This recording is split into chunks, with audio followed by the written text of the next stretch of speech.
Oggi ricordiamo la venuta in mezzo a noi di un Papa, ma soprattutto di un santo. Di questo dobbiamo rendere grazie. E il ricordo di Monsignor Tanasini della visita 20 anni fa di Giovanni Paolo II alla diocesi di Chiavari.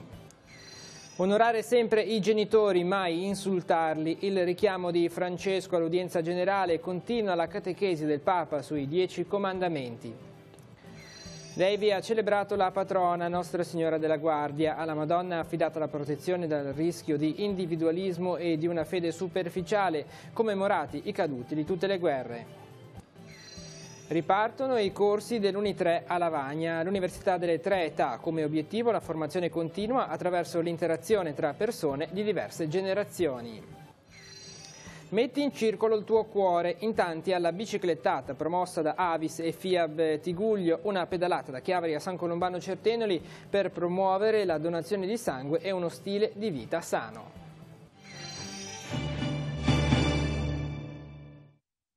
Invochiamo insieme una rinnovata effusione dello Spirito Santo su vostra giovane diocesi, perché ascolti sempre la parola di Dio e la metta in pratica e, oltre che di bellezze naturali, sia sempre più ricca di fede, di speranza e di amore, come una sposa che si adorna dei gioielli. Beata te, Chiesa di Chiavari, se saprai ascoltare la parola di Dio e ti sforzerai di osservarla.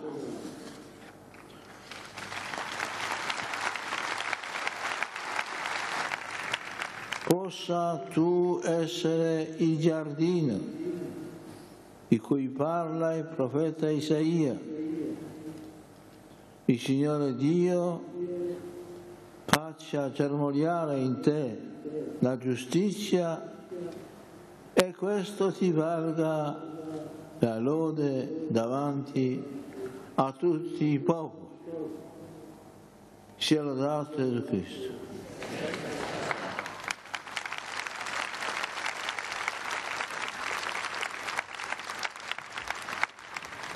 Buongiorno ai telespettatori del TG13, le abbiamo sentite, sono queste le parole che Giovanni Paolo II ha lasciato in consegna alla diocesi di Chiavari al termine della sua visita pastorale. 20 anni sono trascorsi da quel 19 settembre 1998, quando migliaia di fedeli provenienti da tutto il Tigullio e non solo si sono radunati sulla grande spianata della Colmata a Mare per prendere parte alla celebrazione eucaristica presieduta dal Santo Padre. In queste ore abbiamo potuto rivivere questi diversi momenti attraverso le immagini riproposte da Telepace. 20 anni fa è venuto in mezzo a noi un santo e di questo dobbiamo rendere grazie. Queste le parole del nostro vescovo, Monsignor Alberto Tanasini. Sentiamo. Ricordo l'entusiasmo di quel momento, una città intera e anche oltre la città che si era mossa e incredula quasi ancora di questo evento. La distesa della Colmata a Mare gremita di fedeli provenienti da tutta la diocesi di Chiavari e non solo. L'altare allestito sopra un tradizionale gozzo ligure e una vela alle spalle a fare da riparo al sole splendente di quella terza mattina di settembre.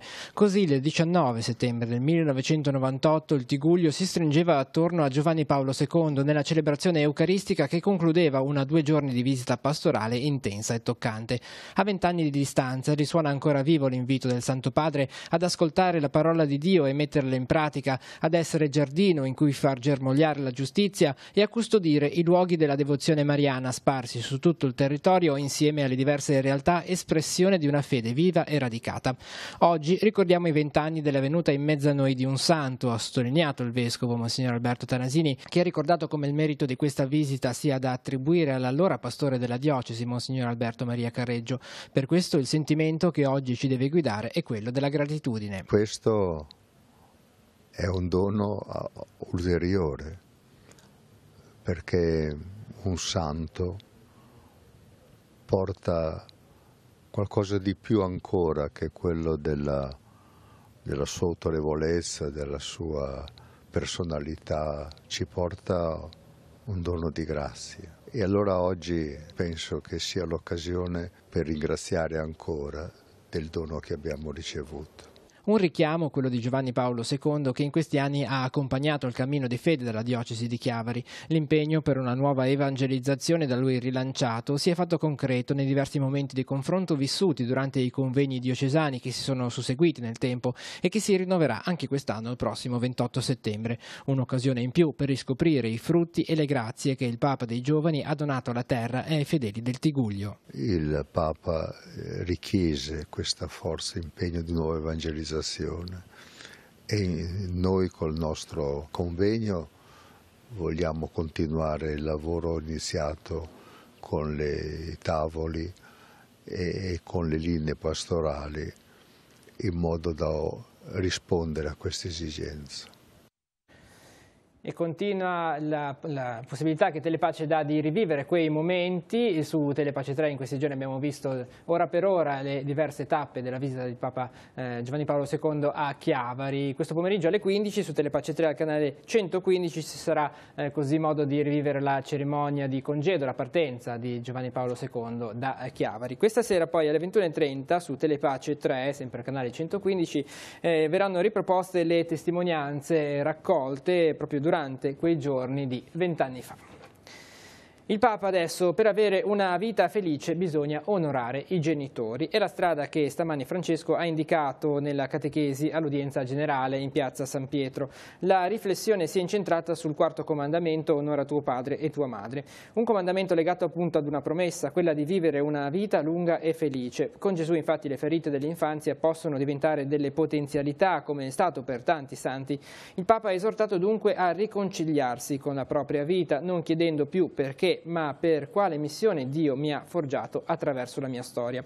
È vero che l'impronta dell'infanzia segna tutta la vita, è come un inchiostro indelebile che si esprime nei gusti e nei comportamenti. Spesso infatti è facile capire se qualcuno è cresciuto in un ambiente sano ed equilibrato o se una persona viene da esperienze di abbandono e violenza. Ma, nota Francesco, questo quarto comandamento non richiede che i genitori siano perfetti, perché la promessa di felicità è legata ad un atto dei figli a prescindere da come sia stato chi ci ha messo al mondo. Anche se non tutti i genitori sono buoni e non tutte le infanzie sono serene, tutti i figli possono essere felici, perché il raggiungimento di una vita piena e felice dipende dalla giusta riconoscenza verso chi ci ha messo al mondo. Queste le parole di Francesco. Sentiamo un estratto. Onorare i genitori, ma ci hanno dato la vita. Se tu ti sei allontanato dai tuoi genitori, fa uno sforzo e torna da loro. Forse sono vecchi, ti hanno dato la vita. E poi fra noi c'è l'abitudine di dire cose brutte, anche parolacce. Per favore, mai, mai, mai insultare i genitori altrui, mai. Mai si insulta la mamma, mai insultare il papà, mai, mai. Fate voi questa decisione interna. Di oggi in più mai insulterò la mamma o il papà di qualcuno. No, gli hanno dato la vita, non devono essere insultati. Veniamo adesso in diocesi. Con la celebrazione della Madonna della Guardia si conclude il calendario delle feste patronali nella zona pastorale di Levi e Camposasco. La devozione mariana, che trova fondamento in un voto fatto dai reduci della Prima Guerra Mondiale, ogni anno si rinnova con un atto di affidamento della comunità e del cammino verso un nuovo anno pastorale. Sentiamo.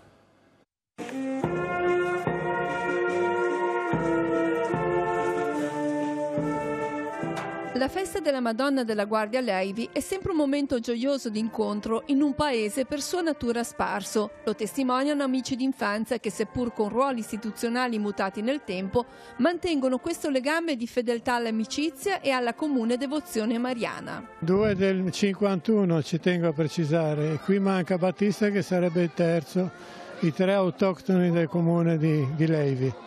È un'amicizia che dura da quanti anni? E da quando ci siamo conosciuti, da 60 anni in poi.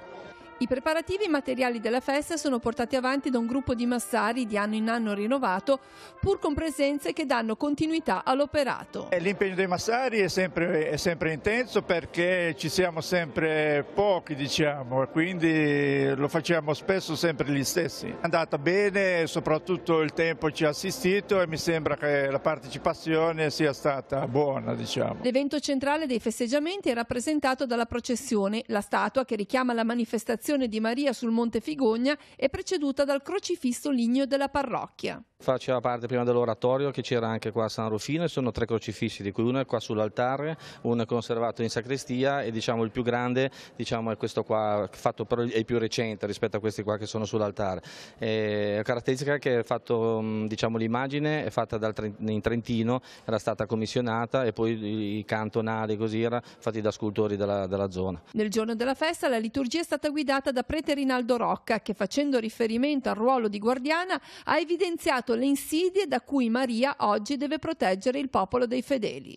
Dalla dispersione, dall'inconsistenza, dal non essere chiesa, da vivere un rapporto molto individualista, estemporaneo, superficiale col Signore e non quotidiano. Nel cimitero di Via Dogari a Santa Margherita Ligure si è riscontrato l'acuirsi di criticità che da decenni compromettono alcune strutture. A seguito di un sopralluogo alcune aree sono state temporaneamente interdette, cercando di limitare il disagio il più possibile. L'amministrazione e gli uffici sono già al lavoro per risolvere in tempi brevi e assicurare la massima fruibilità, soprattutto in occasione della ricorrenza dei morti. Già domani mattina il sindaco e l'assessore effettueranno un sopralluogo con i tecnici degli uffici comunali e la ditta incaricata dei lavori per verificare i primi interventi urgenti che dovranno essere effettuati. Il 5 settembre si sono aperte le iscrizioni per partecipare al nuovo anno accademico dell'Uni3 di Lavagna, l'Università delle Tre Età, che ha come obiettivo la formazione continua attraverso l'interazione e lo scambio tra persone di varie generazioni. Sentiamo le novità di quest'anno. L'Uni3 di Lavagna si avvia al 6° anno di attività, con l'apertura delle iscrizioni per il nuovo anno accademico. Sarà possibile farlo fino al 31 ottobre rivolgendosi alla segreteria del 2° piano della Biblioteca di Lavagna, mercoledì e venerdì dalle 16 alle 18 e il giovedì dalle 9:30 alle 11. Sicuramente la finalità primaria è quella di formazione continua per tutto l'arco della vita, quindi l'aspetto dell'istruzione, ma c'è un grande aspetto di formazione culturale a tutto tondo, in quanto c'è l'idea di avvicinare le persone, quindi di impegno sociale continuo, perché ovviamente la cultura non sia un elemento fine a se stesso. L'iscrizione consente di partecipare ai corsi e a tutte le altre iniziative che l'Uni3 propone, tra cui diverse uscite culturali. A febbraio andremo a vedere la mostra del Ducale a Palazzo Ducale a Genova e quest'anno sarà da Monet a Bacon. Ad aprile invece faremo un percorso nel centro storico medievale, partendo dalla Commenda per finire con San Giorgio, Palazzo San Giorgio, con la visita interna. L'ultima visita che faremo quest'anno non sarà sul territorio genovese, ma sarà sul nostro territorio. Noi abbiamo la chiesa di Nostra Signora delle Grazie, il santuario, che ha un ciclo di affreschi di Teramo Piaggio del Cinquecento che sono notevolissimi, e nella controfacciata c'è un giudizio finale di Luca Cambiaso, sempre del Cinquecento. I corsi inizieranno venerdì 2 novembre e il 3 novembre si terrà la serata inaugurale dell'attività, il cui fine ultimo rimane sempre l'aggregazione. Il progetto aggregativo è alla base, oltre che formativo, è alla base di questa realtà, tanto è vero che moltissime attività, come ha illustrato la nostra vicepresidente, sono aperte non solo in forma di prelazione agli iscritti, ma poi noi le apriamo generalmente anche alla cittadinanza.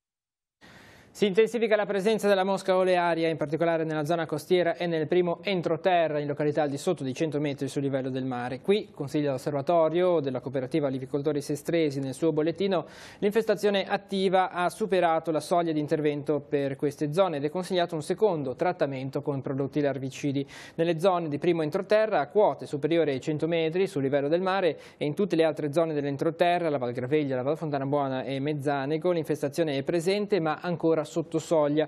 Il consiglio di astenersi per questa settimana dai trattamenti con metodi larvicidi e consultare i comunicati delle prossime settimane. Metti in circolo il tuo cuore. Con questo slogan Avis e FIAB Tigullio Vivi in Bici hanno promosso domenica una biciclettata tra Chiavari e San Colombano Certeno, le due realtà insieme per promuovere la donazione di sangue e uno stile di vita sano. Sentiamo.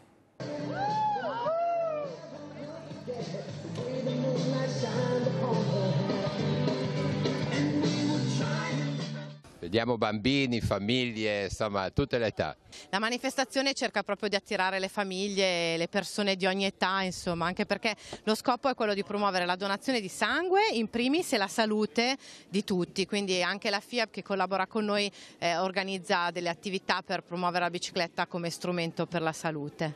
Giulia, arrivi da Sestri?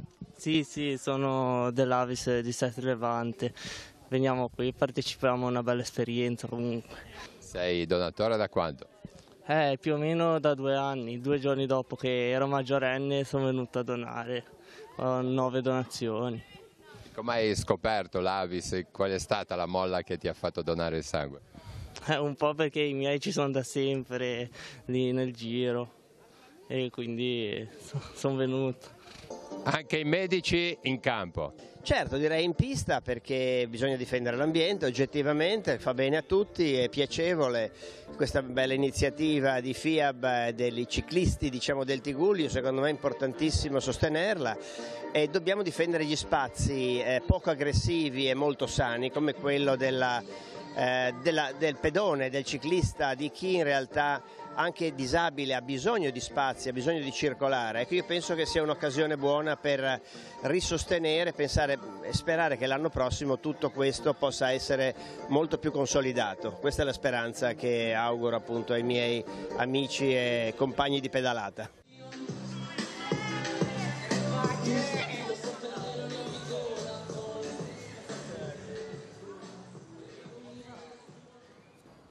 La linea adesso va alla rassegna stampa per vedere i titoli dei giornali in edicola quest'oggi. Ci rivediamo dopo per altri aggiornamenti.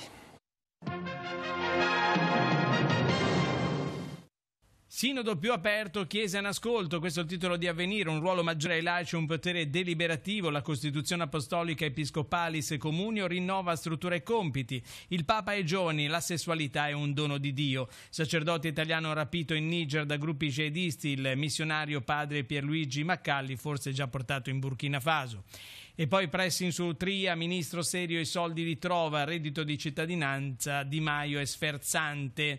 Candidature, Olimpiadi Torino fuori, Milano Cortina ancora in tandem in corsa per la candidatura alle Olimpiadi invernali del 2026 e la battaglia aerea riaccende il conflitto in Siria. Andiamo a vedere inferno nei cieli della Siria, la contraerea siriana abbatte un aereo russo, 15 morti, Mosca accusa Israele a poche ore dall'accordo per la tregua a Idlib, si è riaperto il fronte militare.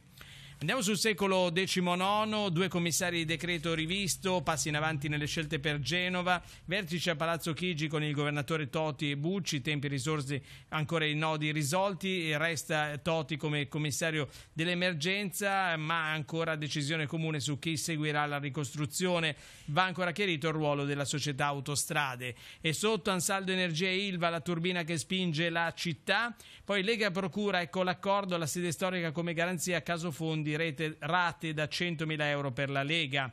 E poi stranieri a scuola, il record va a Rapallo con il 31% degli iscritti. Caos sui vaccini in Liguria, decine di alunni restano a casa, dubbi sulle norme. E a Santa Margherita Ligure tutti i giorni da 16 anni un signore da Voghera a Santa Margherita Ligure per curare la spiaggia. Siamo nel Levante, a Chiavari, non mi dimetto, braccio di ferro tra Di Capo e Monteverde. Il presidente del Torriglia non lascia, accuse infondate, dice, ma la giunta risponde non si è impegnato per l'ampliamento. Depuratore colmata nel mirino per liberare le aree di preli. Se l'impianto sparisse il valore aumenterebbe considerevolmente. Ancora dal secolo XIX, da Cogorno, 10 migranti per lo SPRAR di Cogorno arriveranno il 1° dicembre, accoglienza gestita da una Coop, sarà diffusa in più sedi, Casa Don Votto, Villaggio e Casa Tilde.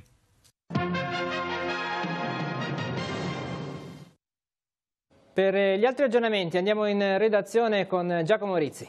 Grazie Andrea, un saluto a tutti i telespettatori. Questa mattina nel comune di Chiavari, nella sala consiliare, è stata presentata una manifestazione, Sport ci sono anch'io, dedicata alle persone disabili. La manifestazione è un open day che cerca di avvicinare lo sport alle persone con disabilità, con varie associazioni che mettono a disposizione spazi ed attrezzature. In particolare gli organizzatori sono l'Associazione Benedetta Acquarone, la Chiavari Scherma, Chiavari Nuoto, Lega Navale Italiana, BIC Genova e l'Unione Italiana Ciechi e Ipovedenti. Non si tratta solamente di permettere a persone con handicap di praticare sport, ma di vivere un momento di aggregazione insieme, anche con persone normodotate, evitando quindi una deriva che potrebbe essere un po' ghettizzante. Il tutto avrà luogo il 22 settembre, con un programma molto folto.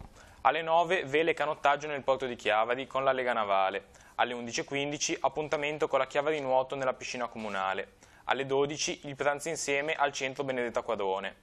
Poi nel pomeriggio alle 15, sempre al centro Acquarone, dimostrazioni di arrampicata, basket, bocce, scherma, calcio, danza e spinning. Infine alle 17 la manifestazione si chiuderà con il concerto del coro Mani Bianche. Dalla redazione è tutto, la linea può tornare allo studio. Bene, grazie, e si conclude così questa edizione del TG13. L'informazione torna questa sera alle 19:15 con la prima edizione di TG Oggi. Tutte le notizie le trovate sul nostro sito teleradiopace.com. Grazie per essere stati con noi e buon proseguimento di giornata.